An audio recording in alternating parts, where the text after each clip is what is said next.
ان کے بارے میں جو طریقہ کار ہے اس کے بارے میں انشاءاللہ شروع کریں گے۔ تو آج دو نمازوں کے بارے میں انشاءاللہ العزیز ہم ان کا طریقہ کار بتائیں گے، مسنون طریقہ کار کیا ہے۔ ایک تو صلاۃ الجنازہ، نماز جنازہ، اور دوسرا صلاۃ کسوف یا خسوف، چاند گرہن کی نماز یا سورج گرہن کی نماز کیسے ادا کی جاتی ہے۔ تو سب سے پہلے ہم نماز جنازہ سے شروع کرتے ہیں۔ اگر ویٹ کرنا ہے ساتھیوں کا یا ہاں جی، بسم اللہ الرحمن الرحیم، الحمدللہ رب العالمین وصلی اللہ علی اشرف المرسلین نبینا محمد وعلی آلہ وصحبہ اجمعین، اما بعد۔ آج ہم نماز جنازہ کے بارے میں گفتگو کریں گے اور اس کے بعد چاند گرہن اور سورج گرہن کی نماز کے بارے میں گفتگو کریں گے۔ لیکن نماز جنازہ سے پہلے چند امور جن کو جاننا ضروری ہے کہ جب کوئی شخص فوت ہو جاتا ہے تو اگر لوگ وہاں پہ موجود ہوں تو ان کو کیا کرنا چاہیے۔ ہمارے جو مشکل ہے کہ ہم نے یہ مسئلہ عمومی طور پر اس کی طرف توجہ نہیں دی ہے۔ بہت سارے مسائل کہ کوئی فوت ہو جائے تو نماز جنازہ پڑھانا، یہ اس کو غسل دینا، کفن بنانا، یہ بھی مولوی صاحب کی ڈیوٹی ہے، اور اگر کسی کا نکاح پڑھانا ہو تو وہ بھی مولانا صاحب کی ڈیوٹی ہے۔ ہم سب اس سے بری و ذمہ ہیں۔ تو یہ بات درست نہیں۔ دین کے مسائل ہر آدمی کو معلوم ہونے چاہیے۔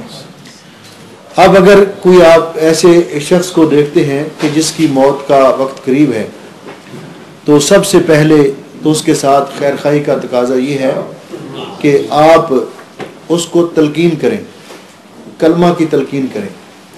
رسول اکرم صلی اللہ علیہ وسلم نے فرمایا کہ لقنوا موتاکم لا الہ الا اللہ، جس کی موت کا وقت قریب ہو آپ اس کو لا الہ الا اللہ کی تلقین کریں، یعنی کلمہ توحید کی تلقین کریں۔ تلقین کا معنی کیا ہے؟ تلقین کا معنی یہ ہے کہ آپ اس کے پاس بیٹھ کر اپنے طور پر وقفے کے ساتھ پڑھیں تاکہ وہ سنے اور اس کو یاد آ جائے، لیکن اس کو یہ کہنا اور فورس نہیں کرنا چاہیے کہ بھئی پڑھو، کیونکہ اس وقت موت کا وقت مشکل ترین وقت ہے۔ وہ موت کی سختیوں سے گھبرایا ہوا کہیں اس سے انکار نہ کر دے۔ آپ اس کو کہیں اور وہ کہے میں نہیں پڑھتا، کہ ایک میں اپنی پریشانی میں ہوں، تم مجھے اوپر سے کہہ رہے ہو کلمہ پڑھو کلمہ پڑھو، تو کہیں کلمے کا انکار کر کے دنیا سے کفر کی حالت میں نہ چلا جائے۔ اس لیے تلقین کا معنی یہ ہے کہ اس کے پاس بیٹھ کر پڑھا جائے اتنی آواز سے کہ جس کو وہ سن رہا ہو، تاکہ وہ بھی یاد کر کے اگر اللہ اس کو توفیق دے تو وہ بھی کلمہ پڑھے، لا الہ الا اللہ کا اقرار کر لے۔ تو رسول اکرم صلی اللہ علیہ وسلم نے فرمایا کہ من کان آخر کلامہ من الدنیا لا الہ الا اللہ دخل الجنہ، کہ دنیا سے جاتے ہوئے جس کو اللہ تعالیٰ کلمہ توحید نصیب کر دے تو وہ جنت میں ضرور جائے گا۔ لیکن اس کے ساتھ ساتھ بعض روایات مشہور ہیں، جس طرح ہمارے ہاں ایک روٹین ہے کہ لقنوا موتاکم یاسین، کہ اپنے فوت شدگان کو، جو فوت ہونے والے لوگ ہیں جن کی موت کا وقت قریب ہے، ان کو سورہ یاسین کی تلقین کرو۔ تو یاسین کی تلقین کے بارے، قرآن پاک کی صورت ہے، عظیم صورت ہے، لیکن اس کی تلقین کے بارے میں کوئی حدیث صحیح نہیں ہے کہ جس طرح ہمارے ہاں رواج ہے کہ جو فوت ہونے والا اس کے پاس بیٹھ کر یاسین پڑھو، یا تو اس کے بارے میں رسول اکرم صلی اللہ علیہ وسلم سے کوئی صحیح حدیث ثابت نہیں۔ آپ سے تلقین کے بارے میں جو حدیث ثابت ہے وہ لا الہ الا اللہ محمد رسول اللہ، اس کلمے کی تلقین کی جائے، اور تاکہ میت کو سن کر یاد آ کر وہ اس کو پڑھے اور اس کو فائدہ ہو۔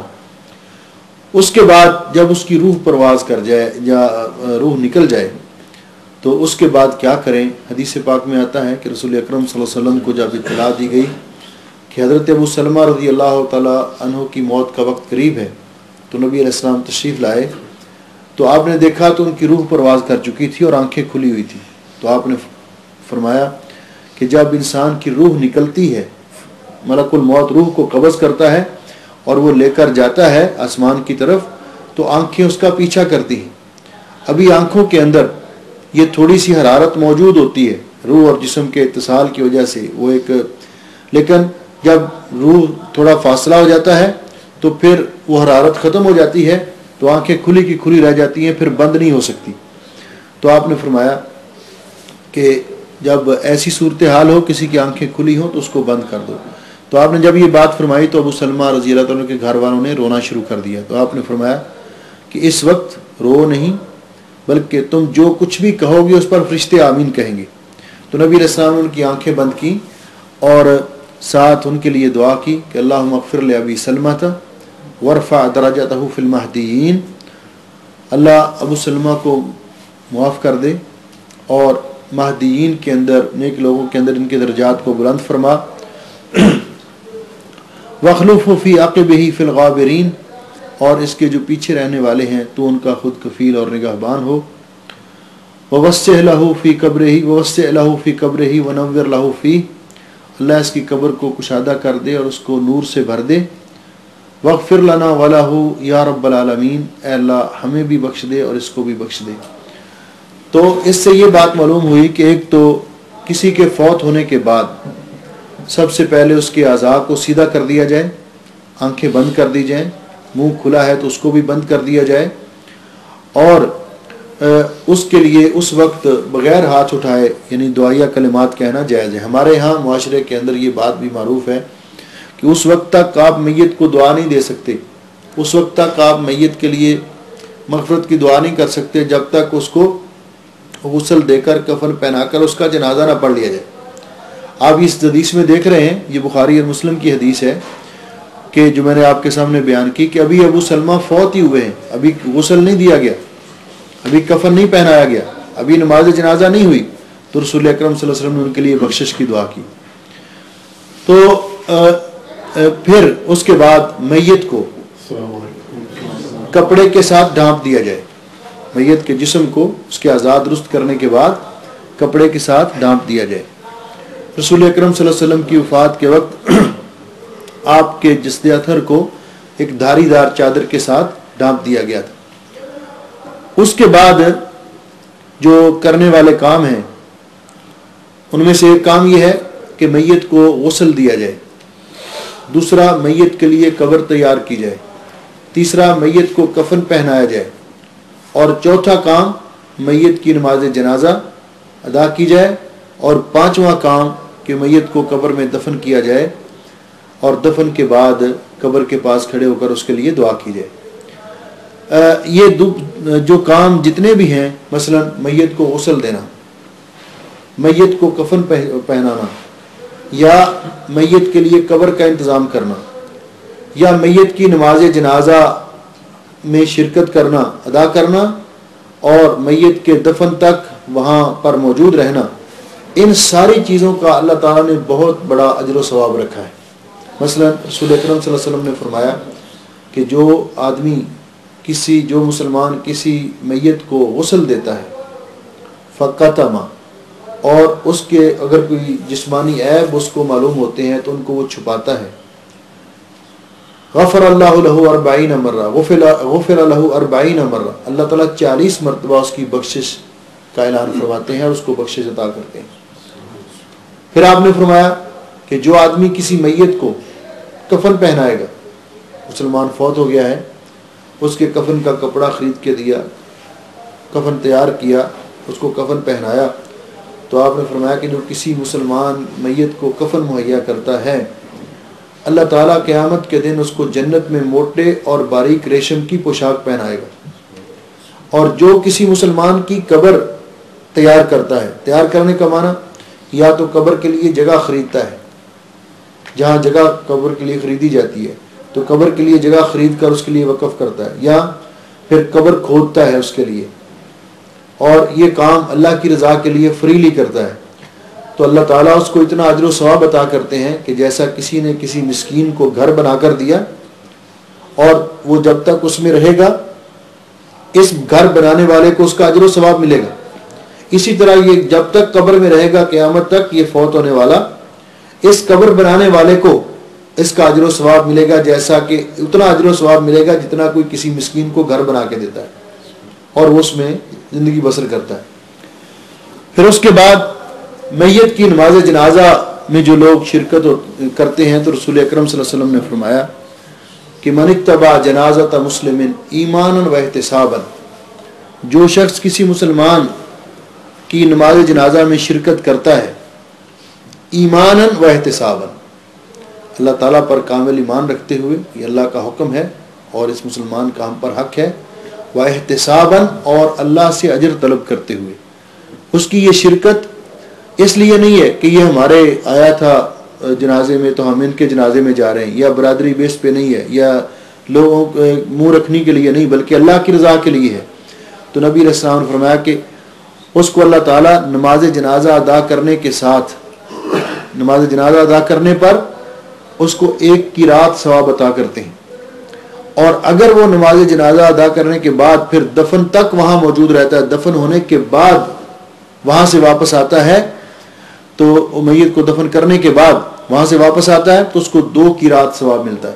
صحابہ کرام نے پوچھا کہ قرات کیا ہوتا ہے؟ تو نبی علیہ السلام نے فرمایا 1 قرات احد پہاڑ کے برابر ہے۔ احد پہاڑ مدینے کا سب سے بڑا پہاڑ ہے، 1 قرات احد پہاڑ کے برابر ہے، اتنا اللہ تعالیٰ اجر و ثواب عطا کرتے ہیں۔ اب جس طرح میں نے عرض کیا کہ ہمارے ہاں مسئلہ یہ ہے کہ ہمیں کیا ضرورت میت کو غسل دینے کی یا اس کا احکام سیکھنے کی، اس لیے کہ ہم نے کون سا دینا ہے؟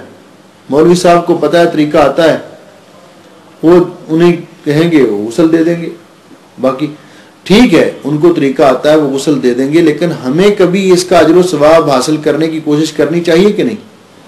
تو جب کوشش کرنی چاہیے تو پھر ہمیں چاہیے کہ ہم اس کا طریقہ بھی سیکھیں۔ تو میت کو غسل دینے کے لیے کون شخص میت کو غسل دے؟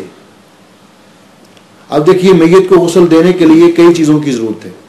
ایک تو وہ جگہ جہاں پہ میت کو غسل دیا جائے، دوسرا غسل دینے والا، تیسرا غسل کے لیے استعمال ہونے والا پانی۔ اب جس جگہ پہ میت کو غسل دیا جائے، امام احمد ابن حنبل رحمۃ اللہ علیہ نے فرمایا ہے کہ اس کے لیے مستحب ہے کہ وہ چھت والی جگہ ہو، کھلے آسمان کے نیچے نہ ہو، پردے والی جگہ ہو اور چھت والی جگہ ہو، اور پھر اس جس جگہ پہ لٹا کر اس کو غسل دیا جائے، اگر وہ کوئی تختہ ہے جس طرح ہمارے غسل دینے کے لیے تخت پوش بنائے ہوتے ہیں، یا ویسی جگہ بنائی ہوئی جس طرح یہاں پہ کویت میں غسل دینے کے لیے جگہ بنی ہوئی ہے کہ وہ پختہ جگہ سیمنٹ کے ساتھ اس کو پلستر کر کے بنائی گئی ہے، تو اس میں یہ احتیاط ہو کہ ایسی جگہ ہو جس میں سے پانی بہہ جائے اور ایک طرف سے اونچی ہو تاکہ دوسری طرف پانی بہہ جانے والے ہو، اور زمین سے کچھ اونچی ہو، زمین سے کچھ اونچی ہو۔ پھر میت کو غسل دینے کے لیے جس آدمی کا انتخاب کیا جائے وہ کیسا ہو؟ پہلے نمبر پر تو میت جس کے بارے میں وصیت کر کے جائے کہ فلاں شخص مجھے غسل دے، تو اس کو اولویت دینی چاہیے۔ اگر وہ غسل کا طریقہ جانتا ہے غسل دے سکتا ہے۔ عمومی طور پر جو مسلمان میت ہے وہ اسی انسان کے بارے میں وہ وصیت کریں گے جس کو وہ سمجھیں گے کہ یہ نیک آدمی ہے، میرا پردہ رکھنے والا ہے اور اس کی نیکی اور تقوی کی وجہ سے، تو جس کے بارے میں میت غسل دے، جیسا کہ حضرت ابو بکر رضی اللہ تعالیٰ عنہ نے وصیت کی تھی کہ مجھے میری بیوی اسماء غسل دیں، اور حضرت انس رضی اللہ تعالیٰ نے وصیت کی تھی کہ مجھے امام ابن سیرین غسل دیں، اور اسی طرح باقی لوگ۔ تو اگر کوئی وصیت کر کے جائے کہ فلاں غسل دے تو اس کو اولویت دینی چاہیے۔ اگر وصیت نہیں کی تو پھر اس کو غسل دینا چاہیے جو میت کے قریبی ہو، بشرط یہ کہ وہ غسل کے احکام کو جانتا ہو، غسل دینے کا طریقہ جانتا ہو۔ اگر وہ بھی نہیں تو پھر جو بھی اس فن کا ماہر ہو اور نیک آدمی ہو اور امین ہو، سکہ ہو اور امین ہو، کہ میت کا وہ جسم جس کو ساری عمر اس نے چھپایا، اگر اس کے جسم میں کوئی عیب ہے تو اس کے مرنے کے بعد بھی اس کو ظاہر نہ کرے۔ یہ بہت بڑا جرم کا باعث ہے کہ انسان اگر کسی میت میں کوئی عیب دیکھے جسمانی طور پر اور پھر اس کو لوگوں کے سامنے بیان کرے۔ غسل دینے کے لیے بہت زیادہ لوگوں کا ہجوم نہیں ہونا چاہیے، بلکہ غسل دینے کے لیے بہتر ہے کہ 3 آدمی ہوں، ایک آدمی غسل دینے والا، ایک آدمی اس کو پانی مہیا کرنے والا، اور ایک آدمی جو باہر سے جو کسی کی چیز کی اگر ضرورت ہے کفن وغیرہ پکڑانے والا، یا اتنے لوگ ہوں تو کافی ہے۔ اگر ایک آدھ آدمی کی زیادہ بھی ضرورت محسوس ہو تو اس کو لایا جا سکتا ہے، لیکن وہاں ہجوم نہیں ہونا چاہیے، کیوں کہ یہ بھی ایک پردے کی اور شرم کی جگہ ہے، اس لیے کم از کم لوگ ہونے چاہیے۔ غسل کس چیز سے دیا جائے؟ رسول اکرم صلی اللہ علیہ وسلم سے غسل کے بارے میں 2 احادیث 2 قسم کی مروی ہیں۔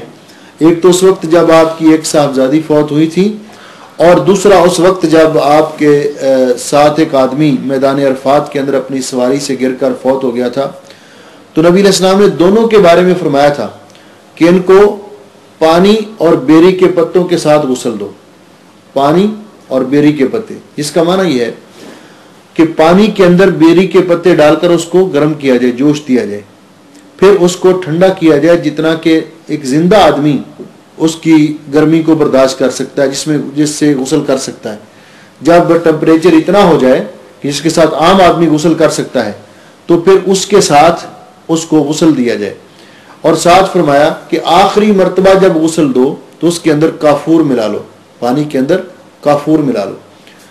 اب یہ پانی بیری کے پتے ڈال کر کیوں حکم دیا گیا کہ اس کے ساتھ جسم کی اچھی طرح صفائی ہو جاتی ہے۔ اس کے علاوہ اگر اس کے ساتھ ساتھ کوئی صابن استعمال کرنا چاہے، میت کے جسم کو اچھی طرح صاف کرنے کے لیے شیمپو استعمال کرنا چاہے تو کوئی حرج نہیں، کر سکتے ہیں۔ میت کو غسل دینے کا طریقہ کیا ہے؟ یعنی یہ چیزیں، ان کے بعد میت کو غسل دینے کا طریقہ۔ تو میت کو غسل دینے والا شخص، اس کو چاہیے کہ سب سے پہلے اس کے لیے اپنے دستانے یا تھیلیاں جس طرح بناتے ہیں کپڑے کی، اس کو اپنے ہاتھ پہ چڑھا لے۔ کون سے ہاتھ پہ چڑھائے؟ جب اس نے ابتدائی طور پر جب اس نے استنجا کروانا ہے میت کو تو اپنے بائیں ہاتھ پر وہ تھیلی چڑھا لے اور دائیں ہاتھ کے ساتھ اس پہ پانی ڈالے۔ لیکن یہ کب؟ جب میت کے کپڑے وغیرہ اتار لیے گئے ہوں۔ تو میت نے جو لباس، جب انسان ظاہر بات فوت ہوتا ہے تو اس کا یہ عادی لباس ہوتا ہے، تو اس عادی لباس کو کیسے اتارا جائے؟ اگر تو آسانی سے اتر سکتا ہے، تھوڑا سا اس کو ایک حرکت دے کر اتر سکتا ہے تو ٹھیک ہے، وگرنہ اس کو کینچی سے کاٹ کر اتار لیا جائے۔ لباس اتارنے کے لیے میت کو زیادہ الٹانا پلٹانا، اس کو تکلیف دینا، یہ درست نہیں ہے۔ اسی طرح جب یہ لباس اتار لیا گیا تو پھر مرد کے لیے لازمی ہے کہ اس کی یہ جگہ ناف سے لے کر گھٹنوں تک اس کے اوپر کپڑا ڈالا جائے، سطر کے لیے، اس کا سطر ظاہر نہ ہو، اس کے اوپر کپڑا ڈالا جائے، اور اس کے بعد اگلا باقی میں۔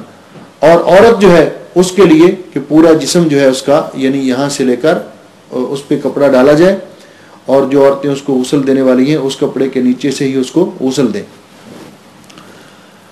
میت کو غسل دینے سے پہلے یہ شخص جو غسل دینے والا ہے تو یہ اچھی طرح اپنے ہاتھوں وغیرہ کو دھو کر اپنے بائیں ہاتھ پر وہ تھیلی یا دستانہ وغیرہ چڑھا لے، جس کا فائدہ کیا ہوگا؟ ایک تو براہ راست میت کی شرمگاہ کو ہاتھ نہیں لگے گا، اور دوسرا اگر اس کے جسم سے کوئی مواد نکلتا ہے تو وہ ہاتھ کو نہیں لگے گا۔ تو اپنے دائیں ہاتھ سے پانی ڈال کر اس کو پہلے استنجا کروائے، استنجے والی جگہ کو دھوئے، اور کپڑے کے نیچے سے ہاتھ ڈال کے دھوئے۔ وہ پانی اوپر سے ڈالے اور کپڑے کے نیچے سے ہاتھ ڈال کے اس کو استنجا کروائے۔ اور پھر اگر ہو سکے تو زیادہ تاکید کے لیے کہ میت کو مثلا لٹایا ہوا ہے تو اس کے سر کی جانب سے اس کو یہ دایاں ہاتھ اس کے سر کے نیچے رکھ کے اس کو تھوڑا سا اس کے سر کو اوپر کر کے اپنے گھٹنے پر اپنا ہاتھ رکھ لے، اوپر کر کے اس کے پیٹ کو ہلکا ہلکا سا ملے، تاکہ اگر اس کے جسم میں کوئی ہوا ہے یا جسم کے اندر کوئی مواد ہے تو وہ نکل جائے، بعد میں وہ نکل کر کفن کو ملوث نہ کرے۔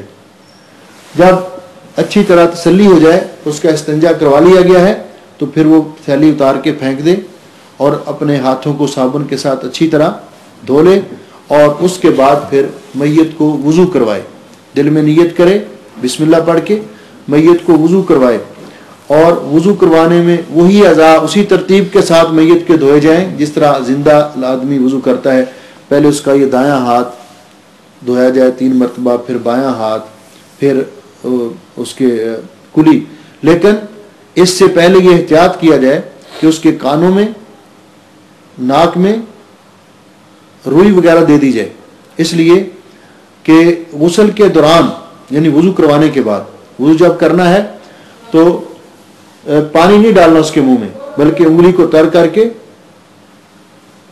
منہ پر پھیرنا ہے. اس طرح ناک کے اندر ناک کو تھوڑا سا تر کر دینا ہے. کوشش کریں کہ پانی اس کے جسم میں نہ جائے. اور بعد میں جب غسل کرنا ہے تو ناک میں بھی روئی دے لیں اور کانوں میں بھی، تاکہ ان سوراخوں کے ذریعے اس کے جسم میں پانی نہ جائے، کیونکہ تھوڑا بہت بھی پانی جائے گا تو وہ نکلے گا تو کفن خراب ہونے کا خدشہ ہے. وضو جب مکمل کروا لیا جائے تو پھر اس کو اسی طرح غسل کروانا چاہیے جس طرح زندہ آدمی غسل جنابت کرتا ہے یا جو غسل واجب ہے وہ کرتا ہے، کہ 3 مرتبہ اس کے سر پہ پانی ڈال کے پہلے دائیں پہلو کو دھویا جائے. اور میت کو غسل دینے کی غرض سے الٹا بھی نہیں لٹانا چاہیے، یعنی الٹا نہیں لٹانا چاہیے، اور نہ ہی زیادہ اس کو کروٹ پہ کرنا چاہیے، بلکہ دائیں سائڈ اگر دھونی ہے تو ہلکا سا اوپر کر کے جہاں تک ہاتھ جاتا ہے آدھی کمر تک پانی ڈال کر اس کی صاف کریں، اور اس طرح یہ ساری سائڈ پاؤں تک دھو لیں. پھر اسی طرح دوسری سائڈ پہ پھر دوبارہ غسل میت کو جو دینا ہے 3 مرتبہ دیں، 5 مرتبہ دیں، جتنی مرتبہ دینا ہے طاق تعداد میں ہو.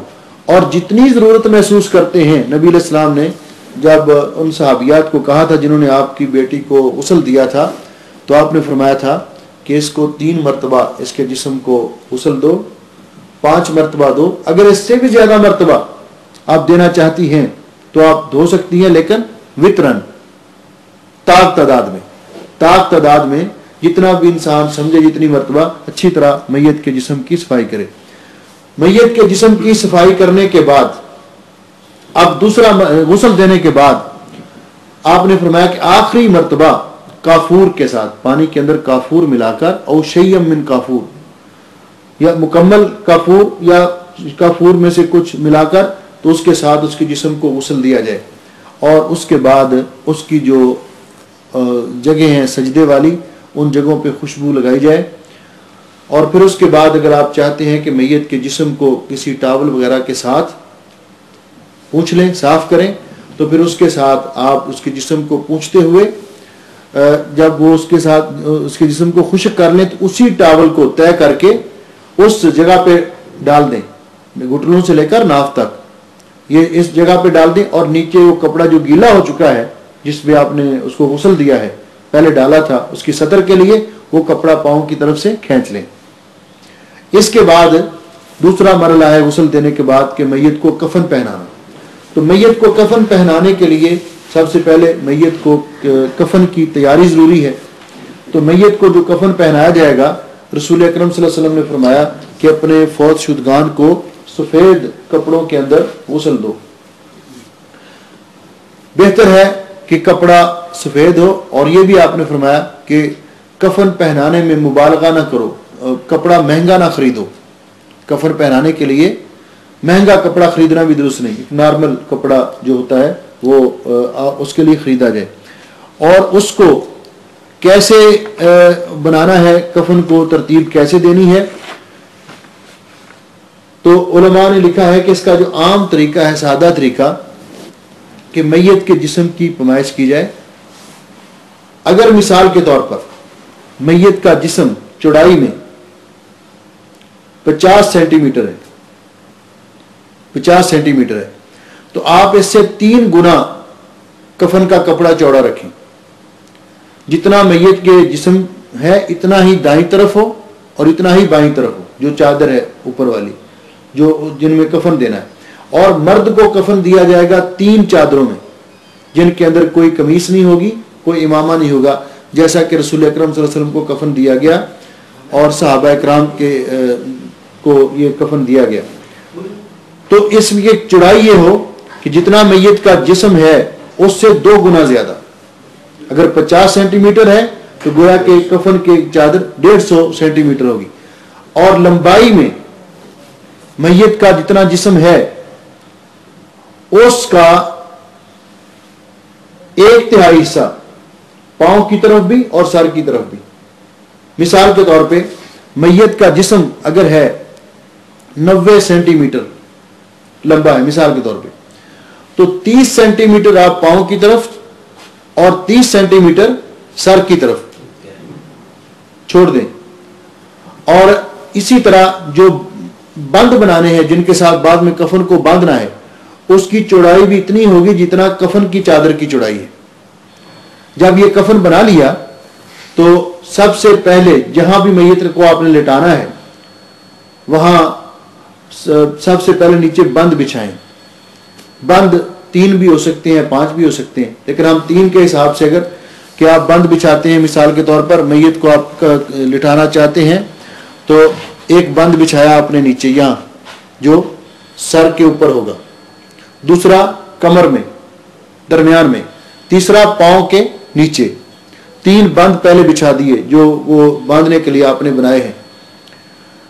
اس کے بعد ایک چادر اس کے اوپر بچھا دیں، پھر دوسری چادر اس کے اوپر بچھا دیں، پھر تیسری چادر اس کے اوپر بچھا دیں. پھر میت کو بڑے احترام سے اور پیار سے اٹھا کر اس بند کے اوپر اس طرح رکھیں کہ عین اس کفن کے اوپر کہ عین درمیان میں ہو. اتنا ہی رائٹ سائڈ پہ بچے، اتنا ہی لیفٹ سائڈ پہ بچے، اور جتنا ہم نے سر کی طرف زیادہ رکھا ہے اتنا ہی پاؤں کی طرف ہو. تو میت کو اس پہ رکھ کے سب سے پہلے اوپر والی چادر اس کو لپیٹیں دائیں طرف سے، کیونکہ ہمیں دائیں طرف سے ہر کام شروع کرنے کا حکم دیا گیا. دائیں طرف سے اس کے جسم پر لپیٹ کر اس کا دوسرا حصہ بائیں طرف سے اس کے اوپر لپیٹ دیں. پھر دوسری چادر ادھر دائیں طرف سے، پھر بائیں طرف سے، پھر تیسری چادر دائیں طرف سے، پھر بائیں طرف سے. تینوں چادریں میت کے اوپر آ گئی، میت کو لپیٹ دیا ہم نے. اب بند رہ گئے تو وہ سر کے اوپر جو بند ہے اس کو وہاں باندھ دیں، جو درمیان میں ہے اس کو بھی باندھ دیں، اور جو پاؤں کے بعد ہے اس کو وہاں پہ باندھ دیں. تو اب میت کو کفن دیا جا چکا، کفن پہنا دیا گیا. رسول اکرم صلی اللہ علیہ وسلم نے میت کو کفن پہنانے کے بعد جب میت تیار ہو گئی تو آپ نے فرمایا کہ اسرعوا بالجنازہ، اس کے میت کے جنازے کو جلدی لے کر چلو. اگر تو یہ نیک ہے تو اپنے نیک اعمال کی طرف جلدی چلا جائے، اگر یہ برا ہے تو تمہارے کندھوں سے یہ بوجھ اتر جائے. میت کو جب آپ قبرستان کی طرف لے جا رہے ہیں تو میت کا سر قبرستان کی طرف ہونا چاہیے. جس طرف آپ جا رہے ہیں میت کا سر قبرستان کی طرف ہونا چاہیے. جنازے کے پیچھے چلنا یہ بہتر ہے، لیکن جنازے کے دائیں بائیں اور آگے بھی اگر کچھ لوگ جا رہے ہیں تو کوئی حرج نہیں.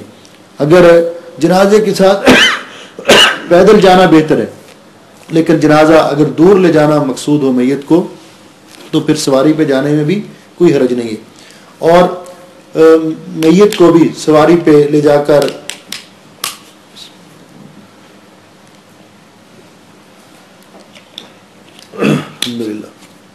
لے جایا جا سکتا ہے اگر دفن کرنے کی جگہ دور ہو. ایک شخص ایک ملک میں فوت ہوتا ہے تو اس کو بہتر ہے کہ اسی ملک کے اندر دفن کیا جائے، لیکن اگر اس کے لواحقین کی یہ خواہش ہے یا وہاں کوئی قانونی طور پر ضرورت ہے کہ اس کو اس کے ملک میں منتقل کیا جائے تو علماء نے کہا ہے کہ چند شرطوں کے ساتھ ایسے کرنا جائز ہے. ایک تو زیادہ دیر نہ ہو، دوسرا میت کی توہین نہ ہو، اور لے جانے میں کوئی اس طرح میت کو زیادہ اس کو الٹا پلٹا کے رکھنے کی یہ نوبت نہ آئے تو میت کو دوسری جگہ بھی منتقل کیا جا سکتا ہے. اب ہے قبر.